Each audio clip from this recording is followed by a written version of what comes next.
Hi everyone, today I'm going to be reviewing and showing you how to play the game Diner Disaster. Now in Diner Disaster, you're going to be picking between a team of health inspectors and a team of people who work at the restaurant, specifically like a manager. And the object of the game is you're going to be trying to find a certain amount of infractions before your opponents do. And if you do so, you'll win the game. So let's check it out. So the object of this game is you're going to try to find a predetermined amount of infractions. Infractions are going to be these little things over here that can be attached to the table. So what you're going to do in the beginning of the game is everybody's going to go ahead and start randomly placing these tiles here. You got table tiles, and then you also have these server tiles over here. So right here you've got two characters. You're going to have the inspectors, which are going to be these characters. I have to say I love the guy in the hazmat suit over here.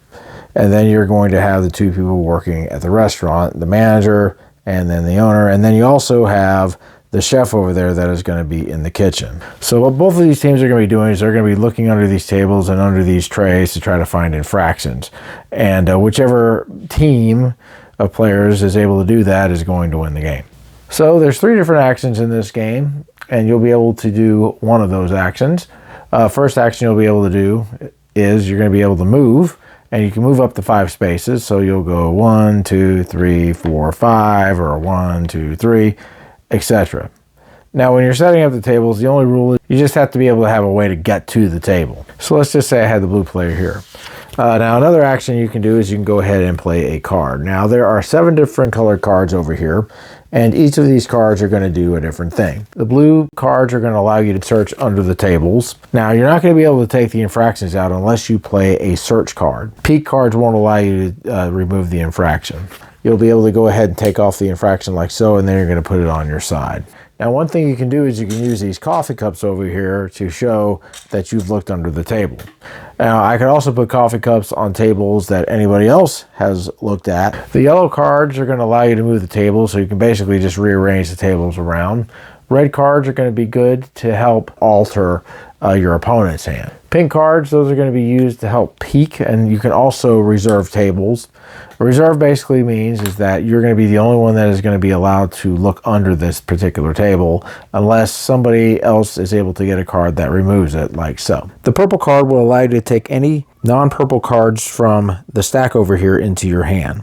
Light blue cards, they will allow you to go into the kitchen area here and search these trays. The black cards are powerful cards. They have 3 different things that they can do. There's a reset card, which will allow you to negate any card that's played against you. You got a my turn card, which is going to allow you to draw 2 cards. And then you also have there's a think on your feet card. And this is a wild, and this is a card that you can add to the stack. Now the way these cards work, and I'll go ahead and show you one here, is that they're going to have 4 different things on here.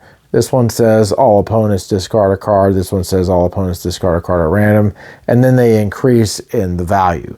So the way it works is whatever card you play, let's say I happen to play a red card over here, I would go ahead and complete this action. All opponents discard a card, and so everybody discards a card. So let's say another player goes ahead and plays a card in the red stack. Now he's going to move to the second position, which says all opponents discard a card at random.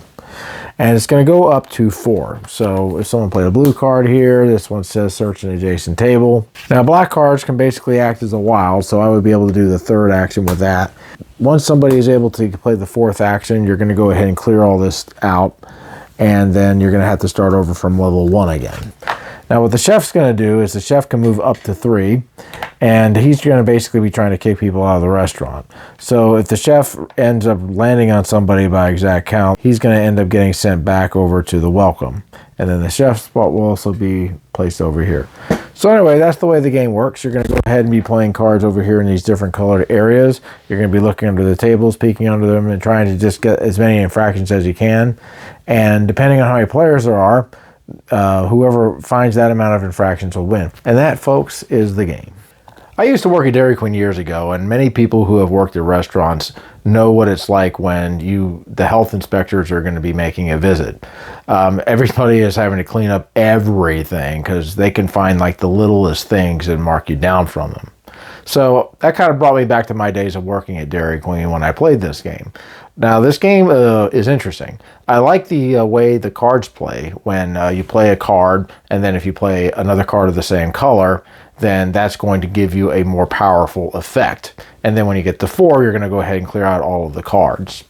I find it interesting that the chef ends up kicking out the manager of the restaurant and everything. And when I looked at the instructions, it says he doesn't like anybody at all talking about cleanliness. So I could see that. Anyway, the game reminds me a lot of hide and seek. You're just basically going to be looking for these infractions. You're going to be trying to keep your opponent from finding the infractions. I like the use of the reserve signs, which keeps people from being able to look under tables as well. So this is a light strategy game.